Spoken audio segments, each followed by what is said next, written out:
Je te parle à toi, à toi, à toi. Qu'est-ce qu'on attend?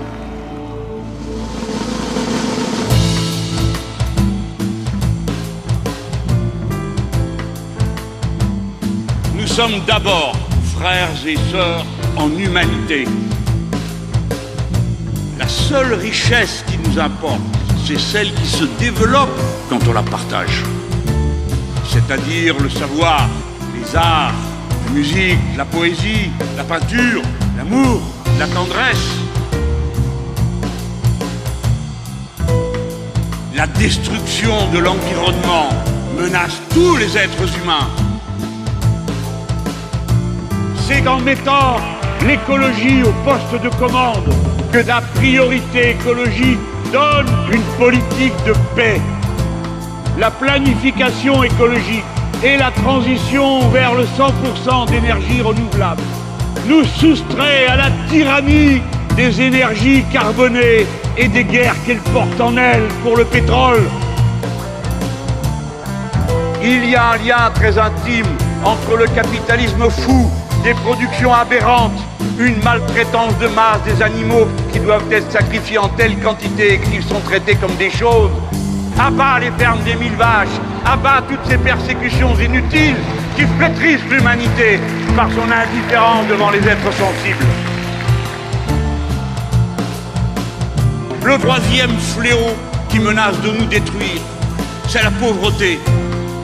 Des régions entières de nos grands pays ressemblent à des régions du quart-monde. Nous voyons des installations dans nos pays riches totalement détruites, des ponts, des routes, des hôpitaux abandonnés, en mauvais état. Pourquoi? Pourquoi jamais nos pays n'ont été aussi riches qu'aujourd'hui? Comment je vais payer mon loyer? Comment je vais payer mon électricité? Comment mon gosse va pouvoir aller à l'école? Est-ce qu'à l'école, il y aura bien un instituteur? Est-ce que quand je suis une femme, il y a un endroit où je peux placer l'enfant quelques heures dans la journée pour faire autre chose?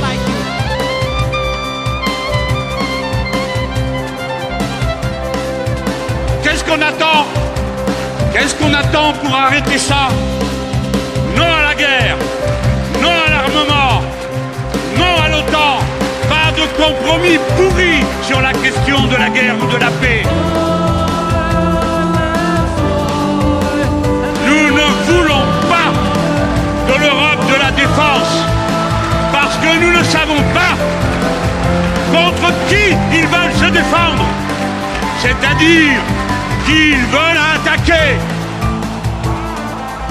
On ne prépare pas la paix en préparant la guerre. On prépare la paix en travaillant à la paix.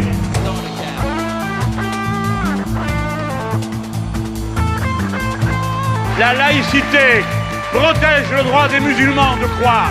Elle protège le droit des juifs, le droit des catholiques, le droit des protestants. Et elle protège le droit pour les 60% de Français de n'avoir aucune religion si cela leur convient.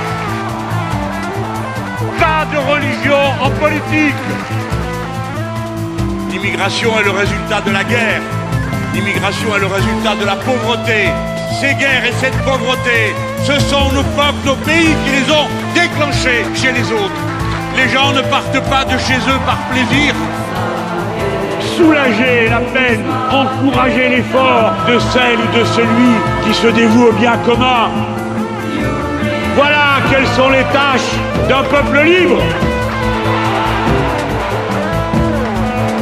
Dorénavant, en suivant la feuille de route de la devise des Français et de toute personne dans le monde qui sait qu'elle est partie prenante de l'humanité universelle, avant tout autre drapeau, avant toute autre religion.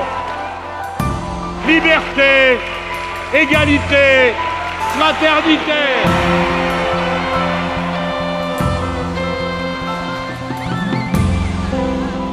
Écoutez les gens, mais personne ne le dira mieux qu'un poète.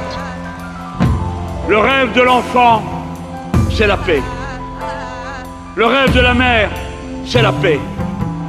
Des mots d'amour sous les arbres, c'est la paix. Mes frères, mes sœurs, Donnez-vous la main, c'est la paix!